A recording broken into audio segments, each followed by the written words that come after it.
தினமொரு வசனம். சங்கீதம் 20 வசனம் 8.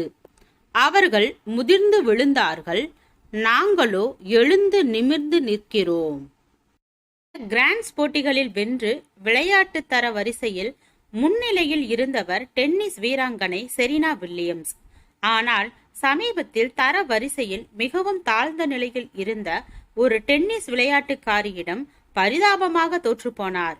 அந்த தோல்வியை ஜீரணிப்பது செரீனாவுக்கு மிகவும் கடினமாய் இருந்தது. ஆயினும் அந்த தோல்வி இனி வெற்றியே இல்லை என்ற அர்த்தத்தை கொடுத்து விடவில்லை. மீண்டும் மனம் தளராமல் போட்டிகளில் கலந்து கொண்டார். மறுபடியும் வெற்றிகளை காண ஆரம்பித்தார். வாழ்க்கை பாதையில் வெற்றிகளும் தோல்விகளும் மாறி மாறி வரவே செய்யும். வெற்றிகளை காணும் போது இதுவே நிரந்தரம் என்று எண்ணிவிடவும் முடியாது. தோல்விகளை காணும் போது இனி எழும்ப இயலாது என்று எண்ணிவிடவும் கூடாது. வெற்றியை தக்க வைக்க தகுந்த விழிப்புணர்வும் தேவை. தோல்வியிலிருந்து எழுந்து வர நல்ல நம்பிக்கையுணர்வும் தேவை. தேவனால் வல்லமையாக பயன்படுத்தப்பட்டவர்களும் தேவனால் விசேஷ கிருபை பெற்றவர்களும் வெற்றி தோல்விகளை மாறி மாறி சந்தித்தே முன்னேறினார்கள்.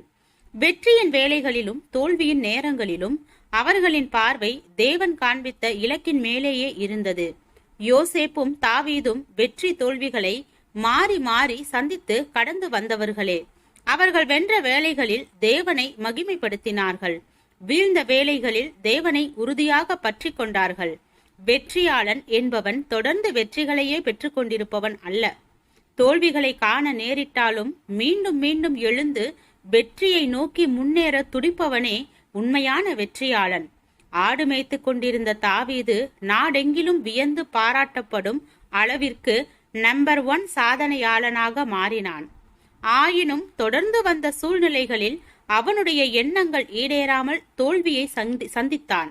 ஆயினும் மனம் தளர்ந்து போய் மறுபடியும் ஆடு மேய்க்கும் தொழிலுக்கு திரும்பிவிடவில்லை. தேவனை சார்ந்த தளராத விசுவாசத்தோடு மீண்டும் மீண்டும் தோல்வியின் படுகுழிகளிலிருந்து எழுந்து வரவே தீவிரம் காட்டினான். ஜெபம். தேவனுக்கு ஸ்தோத்திரம். தேவனே, நாங்கள் எங்களுடைய வாழ்க்கையில் ஏற்படும் சோதனைகள் அனைத்திலும் மனம் தளராது இருந்து சோதனைகள் அனைத்திலும் எங்களோடு இருந்து நீர் காட்டும் வழிகாட்டுதலை பின்பற்றி வாழ கிருபை பாராட்டும். ஆமென்.